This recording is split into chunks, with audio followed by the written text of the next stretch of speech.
Thanks for joining me for this lecture on description. There are a lot of different ways to write high impact description, but I wanted to talk about a couple different strategies that you can employ in this major essay one. I think the main thing to think about is that you're going to have a thesis that's going to say, this is what my voice is like. These are the experiences or people that have created that voice, impacted that voice. And so in your paper, what you're using for evidence is your personal experience instead of, the kinds of research and source material that we'll be using later in this semester. There are a couple different ways to come at description. I'm generally going to give you 4 and my version of how to describe them. This doesn't come from a textbook. But one way to think about it is I'm going to categorize it this way. The description is when you're giving concrete small details. Narrative is when you are telling a story. An example is when you give an illustration. And an explanation is when you clarify something by speaking directly to your audience, something that's expository. So we're going to walk through parts of a sample essay, the intro paragraph, and then a couple of the body paragraphs. This is written by a past student. I think they did a great job. One thing that's a really great strategy is the student has started out by describing the idea of voice. Right? So I'm talking about today, how you use your voice and how it's portrayed can have a strong impact on those around you. So talking about really how voice functions and how people are using their voices. Then the writer transitions to an explanation of the personal perspective of using examples with these questions, which they don't have to be questions, but moving from the more general to the more personal makes a lot of sense for this kind of essay. And then we get our thesis, which is important for you to know so you can see if the paragraphs are working to help support it. So the thesis is, my voice will continue to grow and evolve throughout my life, but at this point in time, my voice is calm, compassionate, and steadfast due to the positive influences of my upbringing. So we have 3 points that the body paragraphs are going to be supporting: calm, compassionate, steadfast, and that's all going to be done through the lens of how this person grew up. So this is a nicely, densely packed body paragraph, and if we look at the keywords in the topic sentence, we can see that this paragraph is going to cover evidence that supports the idea that the writer's voice is calm and steady, and that it's a trait that was inherited and learned from the great-grandparents. And you'll see that the next sentence is kind of explaining that topic sentence, right? Which is totally legitimate, and it works well because the entire idea is just in that first sentence, topic sentence, which is what we're shooting for. So then the writer starts out with some narrative and some storytelling. My great-grandparents would watch me after school while mom finished her work at the school library. Right? So that's who and the when, and then the setting is my great-grandpa Elmer always had a beautiful garden. So what's tricky about this assignment, and I'm sorry, you'll hear us say this over and over again, is that when we tell stories, this is how we start stories, right? With this kind of who was there and what was happening. And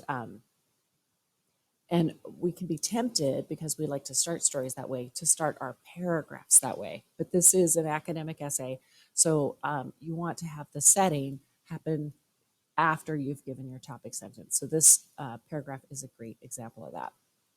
Then we have some nice description, and description is great for setting tone. This paragraph, this next sentence tells us more about how beautiful it was. A bounty of melons, cucumbers, cherry tomatoes, and gorgeous flowers. This is nice because these words like bounty and gorgeous and the variety of fruits that we're seeing there, that's a great job of giving the tone of how fruitful things are, right? This isn't ominous, this is not a Halloween kind of description. This is lovely. What kid wouldn't want to play around in this garden? Then the next middle part is the concrete details, which are going to make the story relatable. And I'm sorry, my E fell off enjoyable, which is sad. Um, and really puts us in the scene, because that's what good description does, is it puts us there and we know what's going on. So we have um, the they're dropping their petals and they're picking up the poppy pods, putting them into old coffee canisters, which is a great little real detail, and then they're putting them in the garage to overwinter. And then in the spring, they would the writer would get together with her great grandpa and take the canister out to the driveway. So, right. So far we haven't really seen how this is calm and steady, uh, inspiring kind of event. But now we're getting there in our paragraph. He would tell me to only scatter a few as the area was small, but I would scatter the entire container. He would laugh and shrug, and we would go back inside to tell Grandma how many beautiful flowers would appear that year. So this is where the writer has gone through the story and now is really specifically giving the example of her grandparents being easygoing, great grandparents. So the end is often what happens after we've done a lot of description and creative writing. Is that's when you kind of turn to the to the audience and you explain what's just gone on, right? This is a great thing to do in your summary sentence. So in this case, my great grandparents always took on every situation with calm level headedness and smiles on their faces and inspiration to last a lifetime. So this paragraph has all the elements actually that you could want to put in a paragraph. In my opinion, I think it's really enjoyable. I feel like I've been in the scene, like I'm watching a movie. Let's look at another paragraph, and I'll just kind of point out the different elements, and you're welcome to pause and read through them. This is also a very effective paragraph, works really, really well. It doesn't have the storytelling, right? So, which isn't a bad thing, but when you read through it, after I've taken you through the previous one, you can see that it's, I think, just a little more, because there's more telling rather than showing and putting us in the scene. I think for me, it's a little harder to grab onto. Um, Maybe, I mean, this is how my family communicates too. So I'm not saying I don't get this. I don't get the dynamic here, but yeah, I mean, feel free to just take a second to read through it. It works really well because it has a strong topic sentence about sarcasm learned from the family. It gives two examples, which is great. The example of learning it from the father and the example of, what that looks like. It's kind of like cause and effect, both in this paragraph. Um, One thing that you can do when you are wanting to spice up your description quickly is to give uh, a quick bit of dialogue.